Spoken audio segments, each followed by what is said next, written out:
वजयराज मुंबई का एक उम्र रसीदा मगर बाथर आदमी था। उसका अकलौता बेटा वकास अच्छी नौकरी के लिए अमान चला गया। जाते वक्त वकास ने अपनी बीवी नताशा को बाप के हवाले करते हुए कहा कि उसका ख्याल रखें।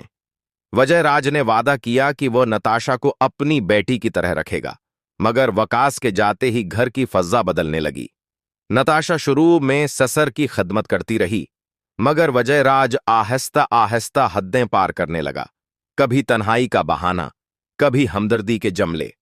वो खुद को अकेला जाहिर करके नताशा के करीब आने की कोशिश करता रहा।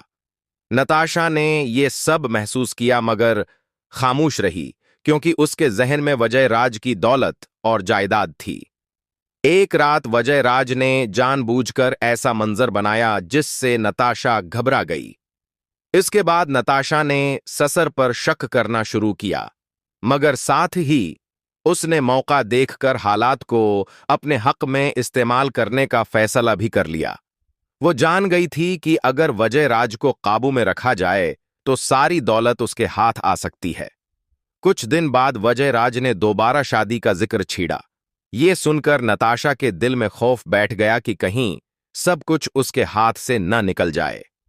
उसी डर में उसने नरमी और चालाकी से वजयराज को अपने करीब कर लिया और झूठे ताल्लुक का ड्रामा शुरू किया।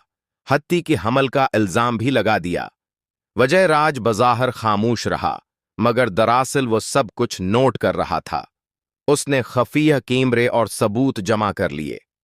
दूसरी तरफ नताशा ने वकास को फोन करके इल्जाम लगा दिया कि उसके बाप ने उसके साथ गलत काम किया है, और एक आधी अधूरी वीडियो भी भेज दी। वकास फौरन वापस आ गया। घर में जबरदस्त हंगामा खड़ा हो गया। उसी वक्त वजयराज ने असल सच वकास के सामने रख दिया। उसने मुकम्मल वीडियोज, सबूत और यह भी बताया कि हमल का इल्जाम झूठा है और ये सब जायदाद हथियाने का खेल था। सच सामने आते ही वकास का दिल टूट गया। उसने नताशा से सख्त लहजे में सवाल किया, मगर वो कोई जवाब न दे सकी। आखिरकार वकास ने सबके सामने नताशा को तलाक दे दी और उसे घर से निकाल दिया। कहानी का इंजाम यह था कि लालच, फरेब और झूठ आखिरकार खुद अपने ही जाल में फंस जाते हैं, और सच चाहे देर से आए मगर आकर सब कुछ बदल देता है।